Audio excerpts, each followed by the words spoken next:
Olá, queridos e amados irmãos. Graças a Deus, né? Mais um dia que Deus nos concede de vida, primeiramente, né? E mais um domingo para a gente estar estudando a palavra do Senhor. Amém por isso, pela essa oportunidade que nós temos de abrir a sua Bíblia e poder ler e estudar um pouquinho a respeito da sua palavra e crescer na fé, né? Esse eu acho que é o alvo, deve ser o alvo de todo cristão a cada domingo, a cada escola bíblica, a cada culto, né? Esse deve ser o nosso alvo diário, na segunda, terça, quarta, nossa leitura diária em casa, nossa meditação em casa, seja através de uma leitura avulsa da palavra do Senhor, ou se vocês seguem alguma devocional, né? O importante é estar lendo a palavra do Senhor, orando com Deus e crescendo e amadurecendo a cada dia, né? Esse eu acho que tem que ser o alvo de todo cristão, né? Estar cada vez mais e mais parecido com o Senhor Jesus. Que o nosso exemplo de vida, o nosso exemplo de como proceder, como agir com os nossos semelhantes que nos cercam, né? Seja parentes, seja colegas de trabalho, colegas de escola, faculdade, né? Apesar que agora tem muita coisa que está online, que hoje, né, principalmente quem está estudando, né, não tem mais contato físico com outras pessoas, mas, né, quem está trabalhando ainda tem esse contato físico, salvo aqueles que estão em home office, né?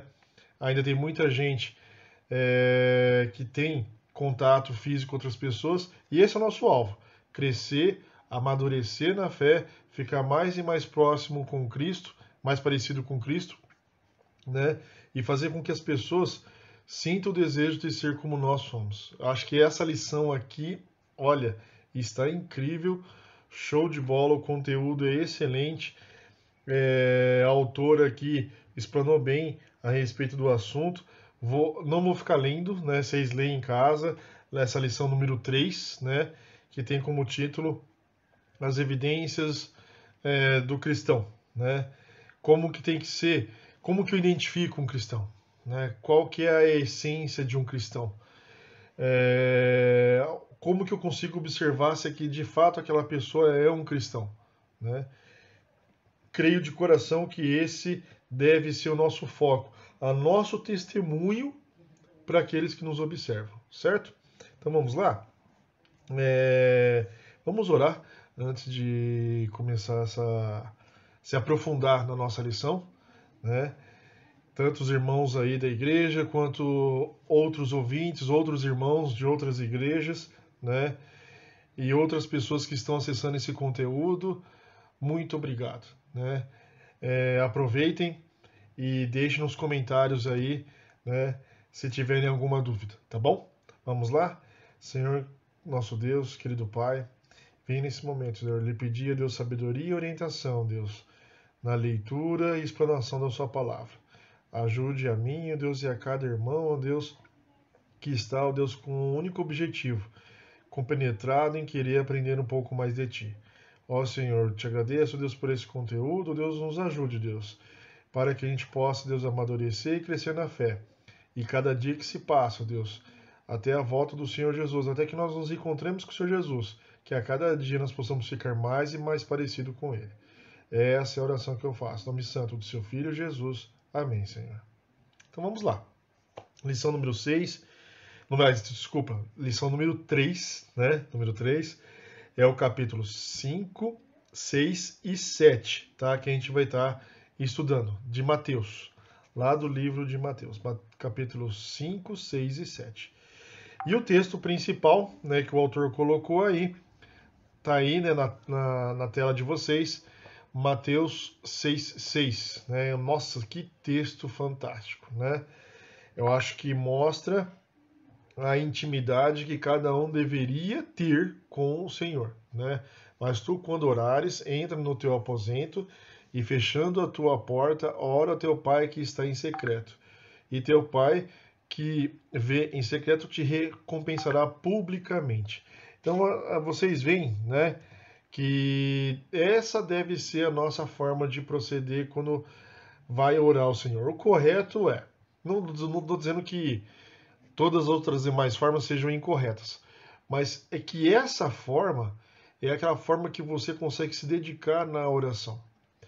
Você se abre completamente e fala aquilo que sente, sem hipocrisia, sem falsidade diante de Deus. Deveria ser assim.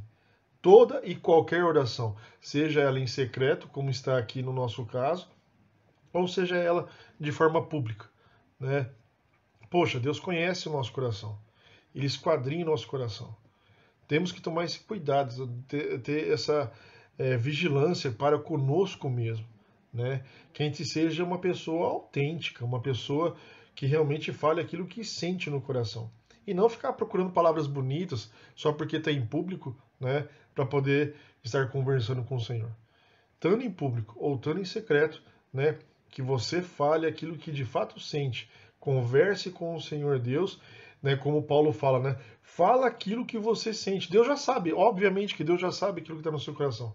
Mas mesmo assim Deus quer que nós falemos. Entremos em contato com Ele e conversemos com Ele. E falemos aquilo que a gente sente, né? Então, e quando a gente está sozinho em casa, seja no nosso quarto, na sala, na cozinha, não importa, né? Em que cômodo da casa você está, mas desde que você esteja sozinho, você consegue se abrir melhor e conversar com o Senhor, né? E eu já disse em outras aulas, né, até mesmo presencialmente na igreja, que quando você está sozinho, é aí que você se revela, né? E é para tudo na vida, não só quando você está orando, mas até mesmo quando você está sozinho em casa, sem fazer nada. Às vezes você não está orando, tá? Às vezes você está lá com o celular na mão. Que tipo de mensagem você está enviando e recebendo? Qual é o conteúdo da informação que você está lendo no celular? Ou no notebook, ou no computador de mesa, né? Ou na televisão. O que você anda assistindo, né? O que passa pela sua mente quando você está sozinho, né? Quais são os sites que você anda navegando?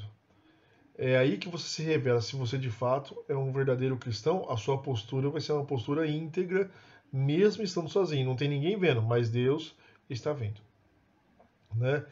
E a gente vai ver sobre a respeito desse assunto na nossa lição de hoje.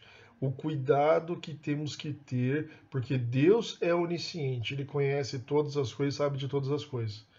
O cuidado que nós precisamos ter para demonstrarmos 24 horas por dia que nós somos de fato um cristão autêntico e não só de fachada, né? Não é algo só para de amostra, né? Uma máscara. Não. Por dentro e por fora você é um autêntico cristão, tá? Vamos lá. Evidências do cristão. E eu só vou ler a introdução, que é uma introduçãozinha muito curtinha, né? Para a gente começar a entender o conteúdo da nossa lição. Gente, vocês estranhar, às vezes eu estou olhando para um canto da tela aqui, para a gente saber, né? Para eu saber o horário, tá? Às vezes eu me aproximo, né? Para saber quanto tempo que eu já levei da aula, tá bom? Vamos lá. Começa assim a nossa revista. Estes 3 capítulos são um resumo feito por Mateus de todos os ensinamentos que Jesus deixou para os seus seguidores. É um manual de comportamento cristão. Segui-lo ou não é a opção de cada pessoa. Bom, antes da gente se adentrar no próximo tópico aí da nossa lição, ainda sobre a introdução, bom, como que eu posso dizer? Eu tenho uma opinião própria a respeito, né? O autor aí da revista colocou segui-lo ou não é uma opção de cada pessoa. Sim, né? Mas tem um adendo aí, né? Tudo que o Jesus Cristo disse em Mateus 5, né? Mateus 6 e Mateus 7. Eu vou dar um exemplo aqui, tá? Para explicar um pouco sobre o que eu penso a respeito dessa introdução, né? Deixa eu ver. Ó, o versículo 44 do capítulo 5. Eu, porém, vos digo: amai os vossos inimigos, Bendizei o que vos maldizem, fazei bem aos que vos odeiam, e orai pelos que vos maltratam e vos perseguem. Bom, eu vou fazer a seguinte pergunta. Jesus Cristo, que foi, né, quem disse essas palavras, não foi um outro autor, né, que redigiu essas palavras, mesmo que tenha sido usado pelo Espírito Santo do Senhor para poder estar escrevendo a sua palavra. Não, essas palavras aqui são do próprio Senhor Jesus. Eu vou fazer a seguinte pergunta. Existe uma questão aqui de escolha de alternativas? Por exemplo, está escrito aqui no versículo 44: amai ou não a vossos inimigos? Está escrito assim? Não. Está escrito amai. Será que está escrito bendizei ou não os que vos maldizem? Não, está escrito bendizei. Está escrito, por acaso, fazei bem ao que vos odeiam? Não, ou não, né? Não, está falando para a gente fazer o bem. Então, Jesus Cristo não deu uma questão de múltipla escolha. Não há opção de escolha. Por exemplo, alternativa A, alternativa B, alternativa C, alternativa D e E. Não existe opção de escolha. Existe uma única alternativa. E é essa que eu devo fazer. Depois, é claro que esse é um assunto para uma outra aula, e é um assunto que acho que iria demandar muita discussão, né? Mas eu vou resumir aqui, né? Principalmente quando a gente acha que pode fazer o que quer, porque temos essa liberdade, né? Não sei. Paulo fala: não viva mais eu, mas Cristo vive em mim. Em vários textos do Novo Testamento, até do Velho, né, diz para nós fazermos a vontade de Deus. E agora no Novo Testamento, onde nós somos selados com o Espírito Santo do Senhor, né, que não viva mais eu, mas Cristo viva em mim. É assim que tem que ser, né? Paulo acho que foi muito sábio, usado por Deus para redigir esse texto, esse conteúdo, né? Gente, irmãos, né? Não é uma opção. Né? Fazer, como o autor escreveu aí, é um manual de comportamento cristão, né? Segui-lo ou não é opção de cada pessoa. Olha, é e não é. Um autêntico cristão, um verdadeiro cristão, né? Segui-lo é a única alternativa. Não existe outra alternativa. Quem não segue esse manual, né? Quem não opta por não querer seguir esse manual, faça uma autorreflexão e se é salvo. No final, no capítulo 7, fala da porta larga e da porta estreita. Por qual caminho você anda na segunda, na terça, na quarta, na quinta e assim por diante? Né? Por acaso está seguindo, né, a porta larga? Está caminhando na porta larga? Ou está caminhando pela porta estreita, que é Jesus Cristo? O qual deixou esse manual aqui especificar na sua palavra. No capítulo 5, 6 e 7 aqui do Sermão da Montanha. Né? Que textos incríveis. Não há opção de escolha. Eu faço ou não faço? Tanto faz, tanto fez. Não. Existe uma opção. É para nós fazermos. Que viva não mais eu, mas Cristo vive em mim. Não estou dizendo que nós vamos ser, a partir do momento que a gente é salvo, a gente vira super-herói e nunca mais peca. Não. Né? A gente ainda possuímos um corpo corruptível, um corpo tendencioso a falhar. Não é à toa que quando Jesus Cristo, né, arrebatar a sua igreja, nossos corpos serão o quê? Transformados. Iremos ganhar um novo corpo incorruptível e imortal, porque esse corpo aqui é mortal, ele morre. Né? Mas, né, Paulo mesmo fala que é uma luta constante entre a carne e o espírito. Mas devemos procurar ser sensível à voz de Deus através do Espírito Santo que fala conosco constantemente, né?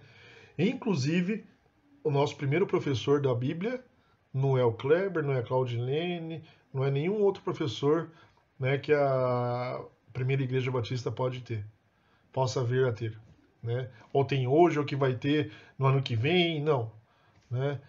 Ou pastor, não. O nosso primeiro professor é o próprio Deus através do Espírito Santo. Ele é a primeira pessoa que nos ensina a respeito da sua palavra. Por esse motivo que devemos orar antes de ler a Bíblia e pedir, Deus, fale comigo através da sua palavra. Que não viva mais eu, mas Cristo vive em mim. Se eu tiver essa ciência, se eu tiver de fato essa convicção, né, então esses mandamentos, né, eu procurarei seguir à risca, sem falhar. Isso aqui vai ser algo natural na minha vida. O não fazer é algo esporádico, é quando, infelizmente, eu dou ouvido à carne e peco. Mas o natural de um autêntico cristão é fazer tudo o que está aqui nesses mandamentos. É isso que Deus quer, para que nós possamos, aí depois, mais para frente, vir falando sobre ser luz, sal desta terra.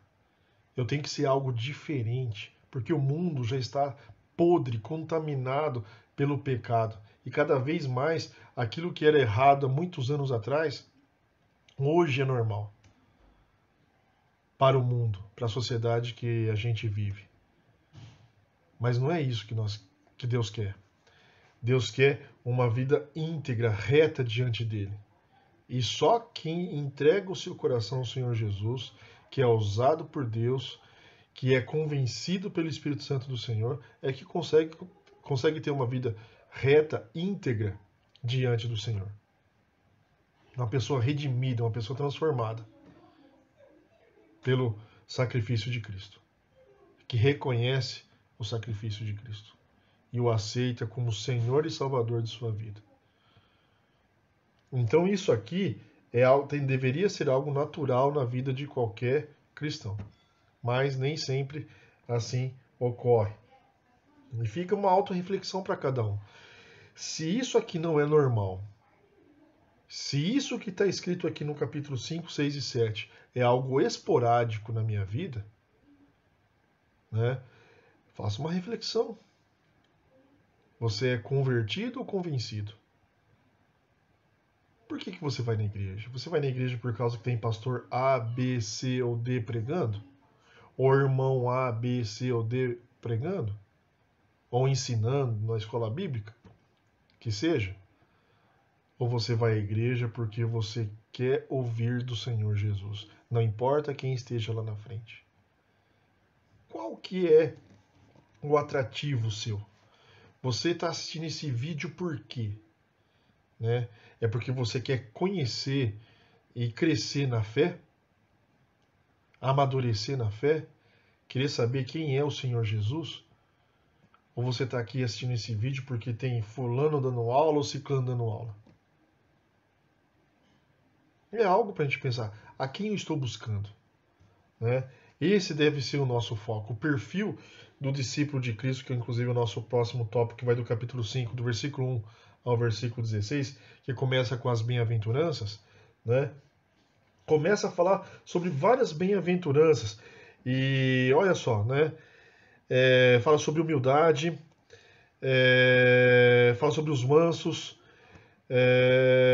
fala sobre os misericordiosos, os limpos de coração, os pacificadores, né? E vai embora. São várias bem-aventuranças, né? Fala sobre aqueles que sofrem perseguição, os que são injuriados pelo causa do nome do Senhor Jesus, né? Olha, gente, você vê que são as bem-aventuranças mesmo, já começa a falar sobre comportamento. Como é o meu comportamento? né? Por exemplo, vou dar um exemplo, né? Bem-aventurados os mansos, né? Que é o versículo 5 lá do capítulo 5, por exemplo, né? Lá em Gálatas fala, né, que a gente tem que ter o espírito de mansidão quando for conversar, repreender um irmão que às vezes errou e pecou, né? Temos que ter o espírito de mansidão. Aí eu posso até incluir também o versículo 9 que fala sobre os pacificadores, né? Às vezes apaziguar uma divergência que pode estar havendo entre dois ou três ou mais irmãos, né? Que seja. O que está falando a respeito de comportamento? Como deve ser o meu agir diante de diversas situações que pode aparecer sobre a minha vida? Gente, o cristão tem que ser diferente. Por exemplo, né? Cristão pode ser pavio curto?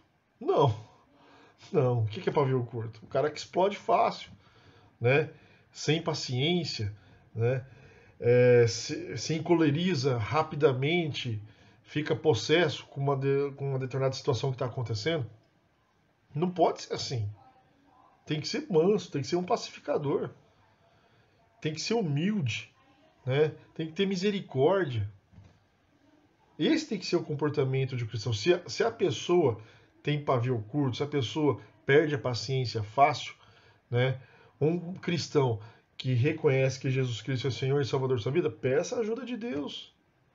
Peça ajuda de Deus para que trabalhe o seu coração, que transforme o seu coração, sua mente, né? Para que você modifique esse seu comportamento e se torne uma pessoa diferente. Uma pessoa que possa ter paciência, né? Eu louvo aqueles irmãos que ficam dando conselho, né? Pessoas que visitam, irmãos que visitam, que vão com um propósito, né? De muitas vezes levar uma palavra para que a pessoa possa se acalmar diante de uma situação que possa estar vivendo, seja ela crise financeira, crise de relacionamento, ou então perder um ente querido, né? É a pessoa que consegue levar uma palavra de conforto. Por quê? Porque tem essas qualidades. Mas isso aqui não deveria ser de um, ou dois, ou três, ou algum irmão esporádico da igreja. Todos deveriam ter esse tipo de comportamento. Isso aqui é exclusivo para pastor e diácono, por exemplo? Não, é de todo cristão. Pastor e diácono vai ser cobrado mais, né? Mas não significa que isso é algo exclusivo deles, pertinente a eles, ou porque o irmão da ação social, por exemplo, né, é mais sensível, consegue ver coisas que outros irmãos não conseguem ver. Estou dando um exemplo. Não, todo irmão deveria estar sensível às necessidades do seu outro irmão que te cerca, que você convive, seja presencialmente ou seja online, via WhatsApp, Facebook, sei lá, né? Qual é a forma de comunicação que você está usando hoje? Todos deveriam ser sensíveis àquilo que cerca em você, seja no seu ambiente familiar, no seu ambiente eclesiástico na igreja, seja no seu ambiente de trabalho. A gente tem que estar sensível. E devemos ter esse tipo de comportamento, né? Não é algo exclusivo para alguém de algum cargo, né? Inclusive, eu dito falar, as evidências do cristão são comportamentos que vai evidenciar um cristão. A pessoa vai olhar, poxa, aquela pessoa é diferente. Eu até já disse isso em outras lições passadas, né? Sobre aquele filme Prova de Fogo, né? Que o rapaz lá conseguiu mudar tanto a sua vida depois que se entregou ao Senhor Jesus e com a ajuda do seu pai, que também foi o educando e ensinando para ele a respeito da palavra de Deus, a vida dele mudou. Né? E a esposa, depois no finalzinho, desejou ser o que ele era. E olha que ele não falou nada de Deus. Mas o seu comportamento modificou, era diferente, era algo que a esposa desejou também ser. É assim que tem que ser. Esse capítulo 5, 6 e 7, né, aqui de Mateus, vem justamente mostrar que como nós devemos nos comportar a cada dia. seja na escola, na faculdade, seja no ambiente de trabalho, seja entre nossos parentes, nossos vizinhos que também nos observam, né? E talvez observam muito mais, né, do que qualquer outra pessoa. Nosso colega de trabalho, que às vezes ficamos 8, 9, 10 horas com o nosso colega de trabalho, né? Ou para quem está estudando, fica aí pelo menos 2, 3, 4 horas junto. E assim vai, né? Então, essas pessoas conseguem observar muita coisa na gente. E aí vai falar o quê? Que tipo de pessoa você é? É algo para a gente estar pensando. Deixa eu ver aqui o tempo. Tá bom. Vamos lá. Então, existe um perfil de um crente, né? E é através desse perfil que está escrito aqui começa no capítulo 5, que já começa a salientar algumas atitudes, né? Alguns comportamentos que nós devemos ter nas bem-aventuranças, né? Mas continua falando, né? Vós sois o sal da terra, a luz. Para que serve o sal? Para que serve a luz? A autora, inclusive, né, fala a respeito desse assunto. Inclusive, eu destaquei aqui um texto, deixa eu ver. Deixa eu ver aqui.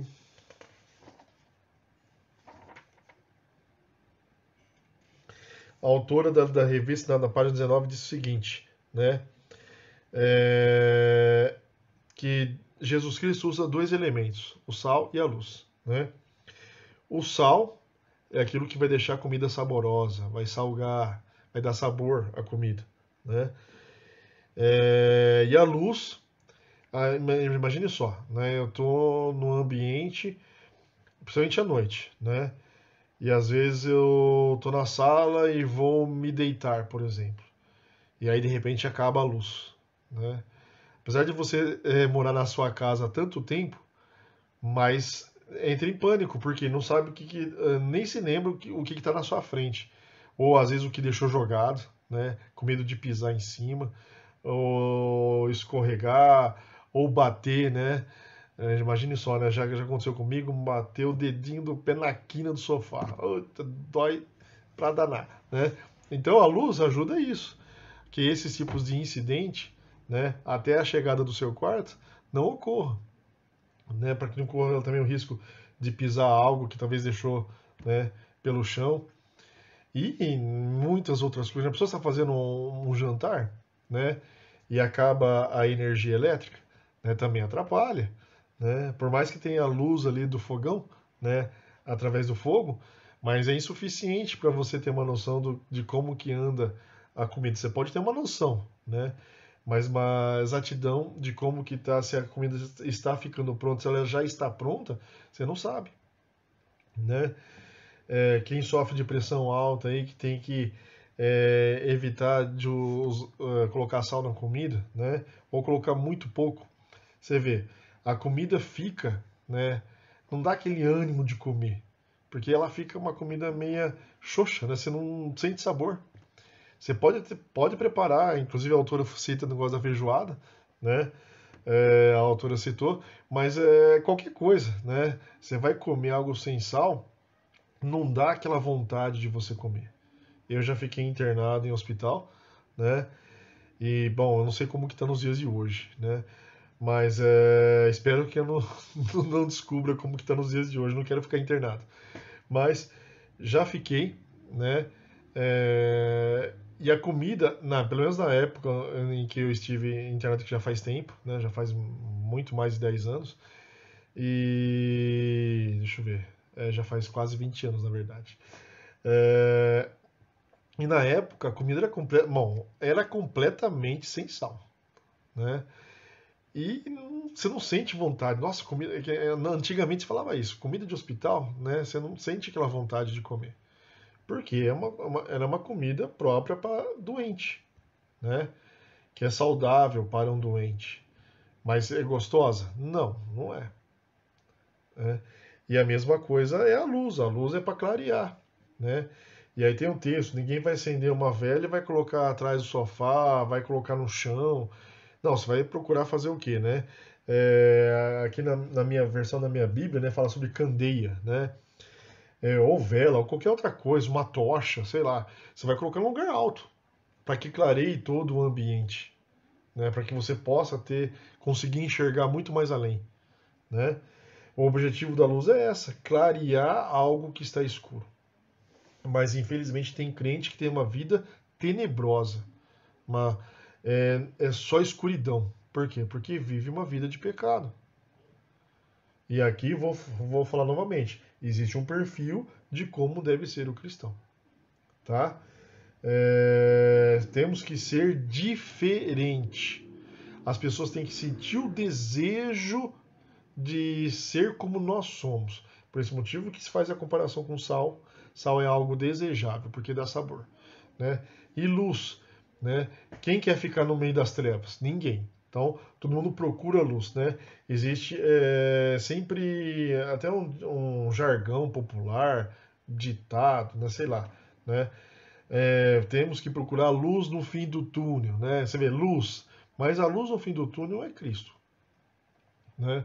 Não tem outro tipo de luz que vai clarear a sua vida, que vai realmente, de fato, tirar o peso, aquele vazio da sua vida. É só Jesus Cristo. Não tem outra coisa.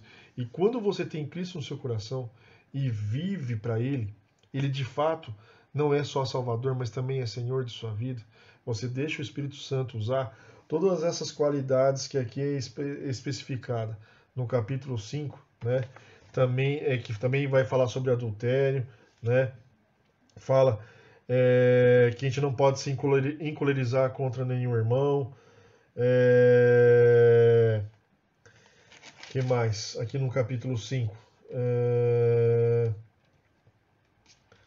Do amor ao próximo, no capítulo 5, a partir do versículo 43, né? Que devemos amar os nossos inimigos. Então, gente, e continua, né? No capítulo 6 fala sobre jejum, fala sobre oração, né? O cuidado de onde eu estou guardando o meu tesouro, né? Mas aí no capítulo 6, mas vamos chegar lá. No capítulo 5 fala muito sobre comportamento, fala sobre adultério, né? Sobre se conciliar com a pessoa que talvez tenha alguma desavença, principalmente uma outra pessoa, né, irmão em Cristo, da fé, tenho que procurar, né, me entender com ele, se reconciliar, né, com essa pessoa. Cuidado, que o nosso pecado já começa aqui na nossa mente. Às vezes a gente acha que pecar é só quando eu pratico o ato. Não. O próprio Jesus Cristo fala a respeito desse assunto, né? Por exemplo, deixa eu ver aqui, no versículo 21 do capítulo 5, não matarás, mas qualquer que matar será réu de juízo. Eu, porém, vos digo que qualquer, sem motivo, sem colerizar, né, sentir raiva, ódio contra o seu irmão, será réu de juízo, né? Aí depois, deixa eu ver, continuando, isso aqui fala sobre o desejo homicida, né? Aquela pessoa que só pelo fato dela, se você chamar de raca, né, será réu no sinédrio, e qualquer ele de ser louco, será réu no fogo. É algo que você diz, é algo que você fala, é algo que você pensa, né? Que mais? Sobre adultério, né? Às vezes a pessoa acha que adultério é quando vou ter um relacionamento extraconjugal, né? Às vezes não precisa ter exatamente um relacionamento extraconjugal. É quando você já na sua mente deseja, né? Aí já cometeu o adultério. Eu acho que quando a pessoa pratica o ato, seja na questão anterior aqui, né, em relação a não matarás, né, ou do adultério, ou deixa eu ver o que mais que tem aqui.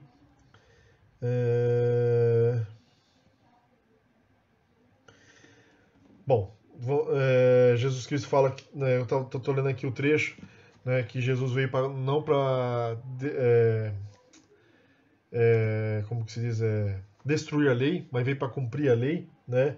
Aí ele fala que pode passar o céu e a terra, mas nenhum jota, nenhum tio se omitirá da lei, né? E continuando, né? Aí ele começa a falar sobre não matarás. A nossa justiça tem que exceder, né, a dos escribas e dos fariseus, porque eles são hipócritas. Fazem para outras pessoas ver, mas o coração, o propósito é outro, né? É, então, aí tem um, deixa eu ver, acho que é deixa eu ver, a partir do versículo, deixa eu ver, já achei, né, que o nosso proceder, o nosso falar tem que ser sim, sim, não, não, né?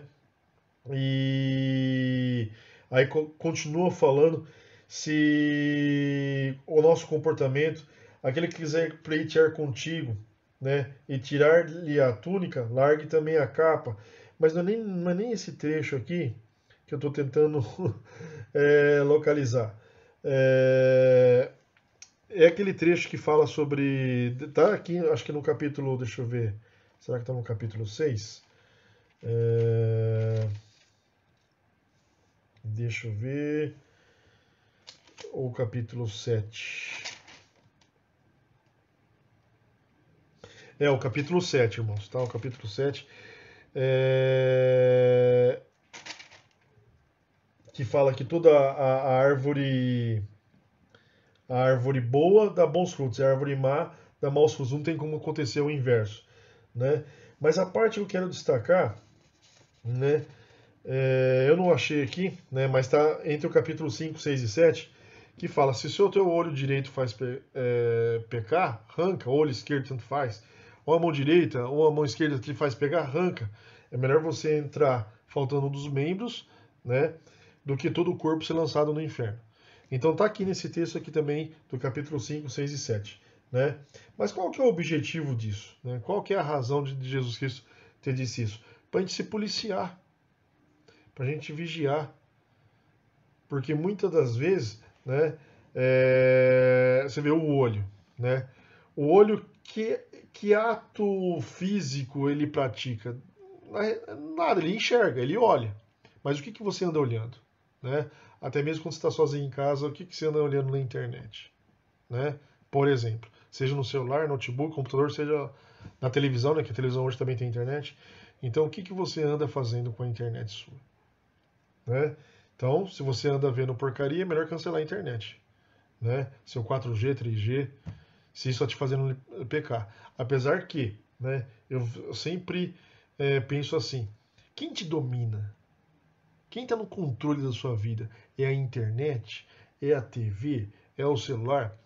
Esses objetos te dominam ou você que domina esses objetos? Se você é usado pelo Espírito Santo do Senhor, você que tem que dominar o celular, a TV, computador, notebook. É você que domina. Você tem total controle.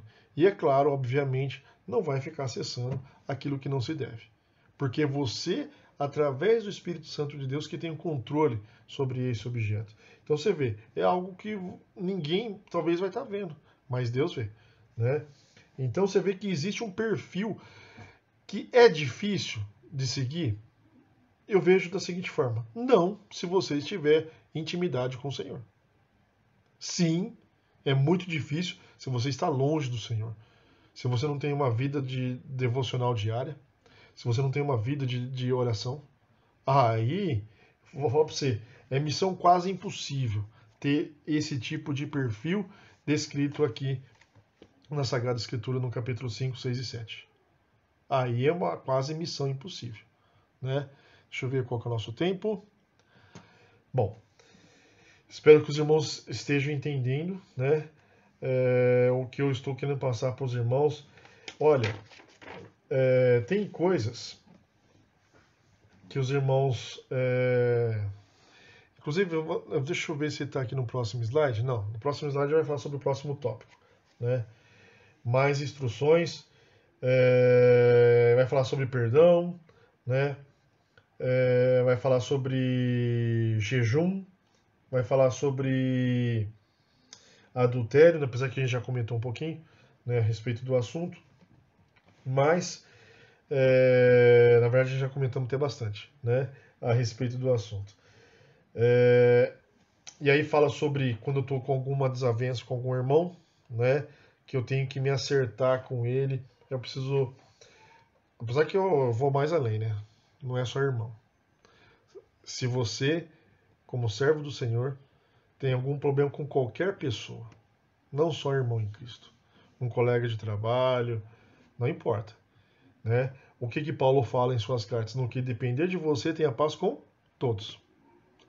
Tá, o Paulo fala, no que depender de você, tenha paz com todos os irmãos em Cristo? É isso que está escrito? Que ele escreveu? Não. Né? No que depender de você, tenha paz com todos. Todos. 100%. O próprio Jesus Cristo fala, se você só ama aquele que te ama, os publicanos também fazem o mesmo. Amai vossos inimigos. Bendizei o que vos maldizem. Né? É assim que tem que ser. Né? Então, só que nesse ponto entra uma questão. Vou falar sobre perdão. Perdoar, né, é tarefa fácil? Vou repetir. Para quem procura ter intimidade com Deus, para quem vive uma vida de devocional diária, para quem vive uma vida de oração diária com o Senhor, né, perdoar não deveria ser difícil. Tem que ser fácil. Agora, para quem está longe de Deus, não tem costume de ler a Bíblia todo dia.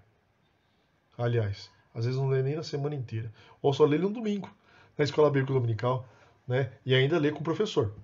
Porque sozinho provavelmente não leu. Né? Ou lê quando o pastor está pregando, né? Na hora que ele está pregando, não procurou ler antes. Né? E assim por diante. Oração também. Ora pelo café da manhã que comeu, ora pelo almoço, né? Que come, ora pela janta que come, ou por qualquer outra refeição que você faça. Né? Quando você sai com o seu carro, você ora pedindo a Deus para que cuide de você no caminho até o destino que você quer seguir. Não tem vida de devocional, né, de leitura bíblica. Não tem vida de oração. Acontece algum problema, né, de relacionamento, seja ele conjugal ou não, né, com outro irmão, por exemplo, por qualquer questão. Aí falar sobre perdão, né, aí remete até aos filmes, né, da Missão Impossível. Realmente é quase impossível disso ocorrer. Porque a pessoa está muito longe de Deus. Quem impera em seu coração é o seu eu. E aquilo que lhe agrada. E aquilo que lhe deixa satisfeito. Então, né, o perdão não é algo fácil de se fazer. Tá? Inclusive, irmãos, falando sobre todos esses assuntos, sobre o perfil de um cristão, e sobre pecados, sobre perdoar, né, sobre adultério, olha só, tá? Quem é a autoridade aqui? Né? Inclusive na conclusão, a autora fala isso, né, que está lá no finalzinho do capítulo 7. A autoridade aqui é o Senhor Jesus. Jesus Cristo é a autoridade. Deixa eu ver o nosso tempo aqui, irmãos. Tá, dá tempo sim. Eu coloquei esse videozinho aqui para falar um pouquinho a respeito disso. Deixa eu ver se eu... aqui no slide não deu certo. Deixa eu ver se eu consigo pegar o vídeo aqui. São 2 vídeos. Vamos ver se vai dar tempo de exibi-los, né? Vamos lá. Pegar aqui o primeiro vídeo aqui, que é um trecho de um filme. Um dos temas do livro do Dr. Carlyle é o estímulo a proclamar os padrões morais ensinados por Jesus a todas as pessoas. E o que há de errado com a premissa? Eu vou citar a página 67. Mesmo que estejam afastadas de seu nome, se as pessoas estiverem rejeitando a autoridade de Jesus Cristo em suas vidas, temos que ensinar a maneira de Cristo em prol do melhor interesse da sociedade. Os ensinamentos do Senhor são os melhores para todos. Os ensinamentos do Senhor são melhores para todos. Você não pode discordar desta declaração, Norris? Não, o que o Dr. Carlyle está dizendo é que podemos disseminar os padrões de Cristo afastados de seu nome. Eu acho que isso é fatal. Está dizendo que seria errado dizer a um menino que não deve roubar? Se essa é toda a informação que transmitimos ao menino, sim, eu acho que seria. Ora, por favor, Norris. Sem a autoridade de Cristo, a humanidade fica à mercê de meramente comparar ideias. E a imoralidade se torna uma questão de opinião. Uma pessoa diz que é errado roubar, a outra diz que não é. Nenhum padrão é criado.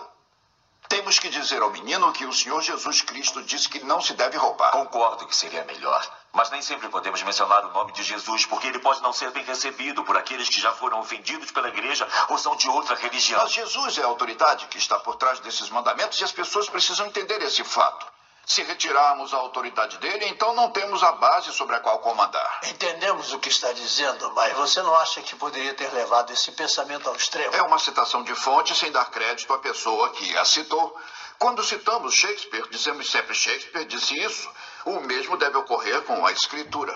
Observe o Velho Testamento como exemplo. Com que frequência lemos que os profetas dizem assim falou o Senhor antes de falarem? Sim, no entanto, esses padrões morais ensinados universalmente beneficiariam o comportamento social. Senhoras e senhores, por favor, escutem. Satanás não é contra a boa moral. Ele se opõe a Jesus Cristo.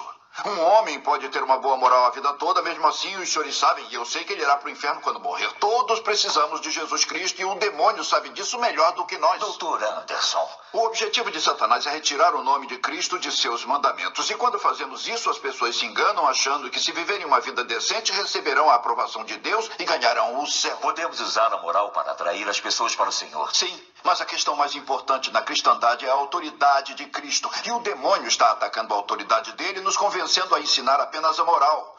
Olhem para as famílias. Estão enfraquecendo. Os registros demonstram que mais de 5% dos casamentos terminam em divórcio. Os jovens se tornam cada vez mais desrespeitosos. Pois eu acredito que esse seja o resultado direto da eliminação da autoridade de Jesus sobre os seus mandamentos. Norris. E no caso de dizer a esse menino para não roubar, se não dissermos a ele que o mandamento é do Senhor, eu preferia não dizer nada e deixá-lo roubar. Então talvez um dia ele sinta uma necessidade do Salvador. Bom, né? Deixa eu ver se eu consigo voltar aqui para o slide, né? Mas acho que os irmãos entenderam, né? Gente, Jesus Cristo é autoridade, tá? Esse aqui é um trechinho de um filme, né? Que eu gosto muito de chamar Jornada. Depois vocês assistem o restante do filme, né? É só um pequeno trecho. Mas, gente, né? Isso é viver segundo a vontade de Deus.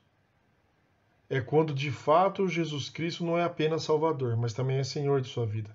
Ele é a autoridade por detrás. Então, qualquer mandamento eu tenho que explicar para a pessoa que está ao meu redor, ou até mesmo para nossos filhos, né? Para quem tem filhos, tá? Que a autoridade por detrás, quando eu faço, filho, não faz isso porque é feio. Não. Não é assim que tem que educar uma criança, né? O Arthur procuro fazer isso com ele. Filhão, não faz isso. Porque é pecado, é errado. Porque Deus assim determinou. Mas Ele te ama. Ele quer que você faça aquilo que é certo. Tem que mostrar para Ele quem é a autoridade por detrás. Quem foi que disse que aquilo é errado de se fazer. Que aquela desobediência, né, de fato, é errada. Tem que explicar que a autoridade é o Senhor Jesus Cristo. E não colocá-lo como uma pessoa má, uma pessoa que o ama. Deus te ama, como o papai te ama. Ele não quer que você faça isso.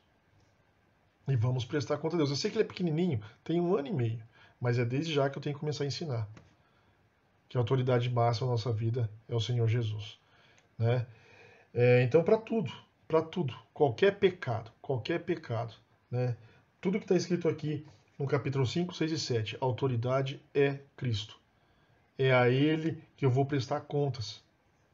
Eu tenho que viver uma vida que o honre e que o glorifique. O próximo tópico, cuidados a serem tomados, né? Está na página aí 21. Aí fala sobre a porta larga e a porta estreita, né? Irmãos, né? Uma coisa que eu já até falei para vocês, que muita gente, né? Falei em minutos atrás, a maioria está seguindo a porta larga. Vivemos um contexto onde muitas pessoas estão morrendo ao nosso redor por causa da doença desse Covid, dessa pandemia. Colegas de trabalho, vizinhos, parentes, não sei como que é o contexto de cada um, as experiências que os irmãos estão tendo. O que eu estou fazendo para mostrar o Senhor Jesus para as pessoas que me cercam? Já disse em outras lições anteriores, às vezes você está num ambiente que não lhe dá liberdade de estar falando a respeito de Cristo, mas você pode viver Cristo.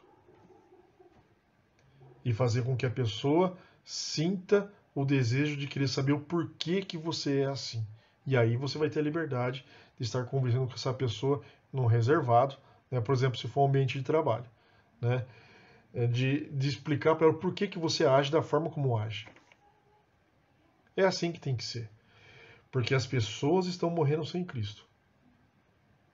E o que eu estou fazendo para que as pessoas conheçam a Cristo? A minha vida resplandece a Cristo? Eu sou luz e sal? Né? A maioria das pessoas estão procurando a porta larga. Né?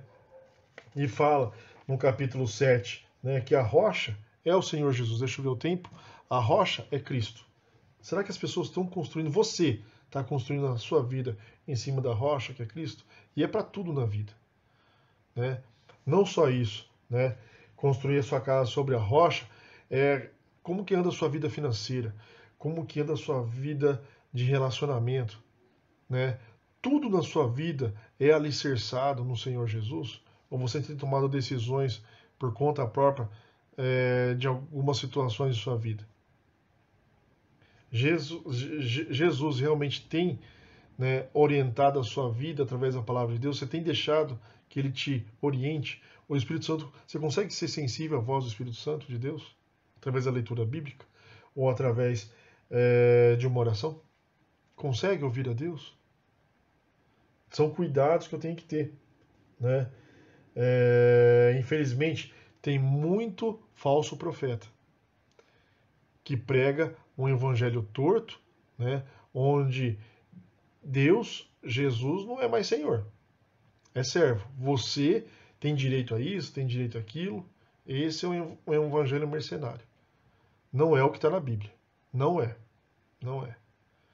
E é algo para eu entender. Tem muitos lobos, né, como está escrito, né, no capítulo 7, em pele de cordeiro. A quem estou ouvindo? Será que eu li, né, essa passagem bíblica antes mesmo de eu estar aqui hoje, nessa escola bíblica dominical? Ou eu só estou lendo agora? Ou estou só ouvindo agora? Né? Tem um outro vídeo, né, que mostra a importância sobre isso, também do mesmo filme, né, que fala sobre comportamento nosso diante da sociedade. Deixa eu ver se eu... aí fala, conclusão, né? Jesus é a autoridade máxima para tudo na nossa vida. Deixa eu ver se eu consigo exibir o vídeo, irmãos. Vamos lá. Queiram sentar-se. Eu gostaria de agradecer por virem ao culto da quarta-feira à noite. É bom ver vocês todos aqui. Como sabem, vamos tomar decisões importantes com relação ao nosso programa do novo prédio esta noite. Mas antes de votarmos, eu gostaria de apresentar um visitante especial que está conosco. O Cavaleiro é um professor de seminário e que está nos visitando vindo de longe. Por isso eu pedi a ele que nos dissesse algumas palavras esta noite. Depois nós continuaremos com a nossa agenda. Por isso, por favor, vamos dar as boas-vindas ao Dr. Russell Carlyle.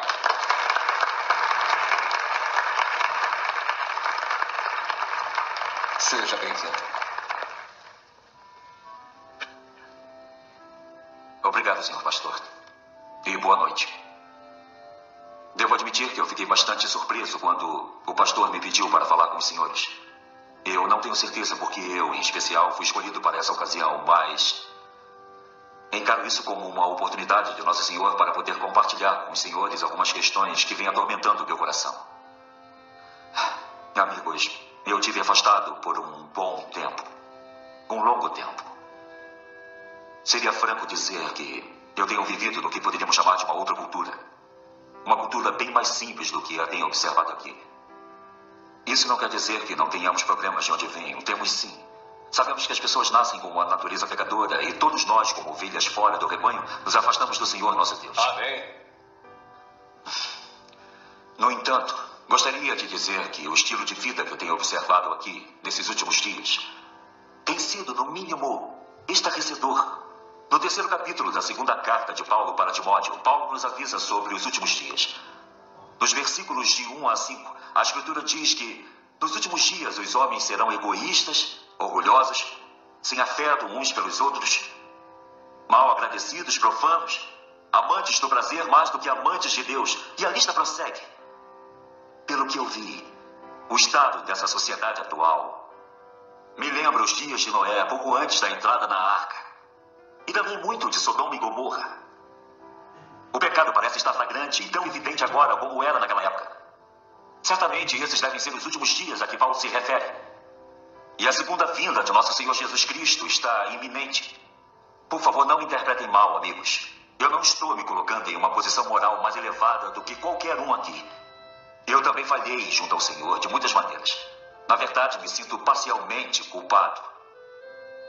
Nesses últimos dias, eu me dei conta de como estive errado em pensar que poderíamos reformar a sociedade através dos ensinamentos do Senhor. Sem o Senhor dos ensinamentos. O Senhor Deus, que criou todas as coisas, parece ter sido eliminado de nossas escolas, do governo, dos negócios. É atacado nas artes e em sua diversão. E através dessas impressionantes invenções do rádio, da televisão, do cinema, o demônio conseguiu instalar pensamentos e ideias pecaminosas e alternativas nas mentes das pessoas, de tal forma que Jesus Cristo e o que ele foi, e o que ele defende, e o que ele é, se perdeu. Se perdeu. Meus amigos, eu os incito com veemência, como eu mesmo fiz na semana passada, a repensar sua relação com Deus através de Cristo. Por favor, sejam claros de que os senhores realmente se submeteram a Jesus e o receberam em suas vidas como seu Senhor e Salvador pessoal. Sabemos que Jesus não salvará nenhum homem que ele não possa comandar. E se os senhores estão fazendo um jogo de fingimento junto ao Senhor esta noite, se sabem que lá no fundo de seus corações não se submeteram verdadeiramente a Ele, ou se não têm certeza de sua posição junto a Cristo, agora é o momento de se redimir junto a Deus e se entregar a Cristo, que morreu por nossos pecados para salvar nossas vidas do sofrimento eterno que virá. O julgamento final virá sobre a humanidade e aqueles que não se colocarem ao lado de Cristo. Vamos aproveitar esse momento para renovar nosso propósito e nosso compromisso, ser um povo que irá viver por Cristo e que dirá aos nossos semelhantes sobre seu ato de amor eterno. Eu peço desculpas por falar de uma forma tão veemente esta noite, mas são coisas que estão no meu coração e que temo que permanecerão por um longo tempo. A verdade é que todos nós viveremos eternamente e passaremos a eternidade quer na presença de nosso Senhor ou em um lugar sombrio que a Bíblia chama de lago de fogo. Se não o fizeram, por favor, entregue suas vidas a Jesus Cristo agora. Sua eternidade dependerá disso. Eu acho que falei bastante. Pastor. Palavras fortes, né, irmãos? Mas é isso aí. Bem, obrigado, senhor Dr. Carlyle. Tenho certeza que guardaremos o que o senhor nos disse em nossos corações. Tá aí, né, falando sobre, mais uma vez, sobre esse outro trecho desse filme, né? E falar sobre comportamento. Irmãos, nossa vida tem que ser uma vida exemplar, né? Quando Paulo falou, confia em homens fiéis e idôneos, é assim que tem que ser cada um de nós, tá? Ter uma vida idônea, uma vida fiel ao Senhor Jesus. Que esses textos aqui não saiam de nossa mente jamais. Que a gente viva uma vida reta e íntegra diante do Senhor. Que Deus vos abençoe e, irmãos, que Deus possa continuar nos ensinando nessa semana que está se iniciando. Até a próxima, irmãos.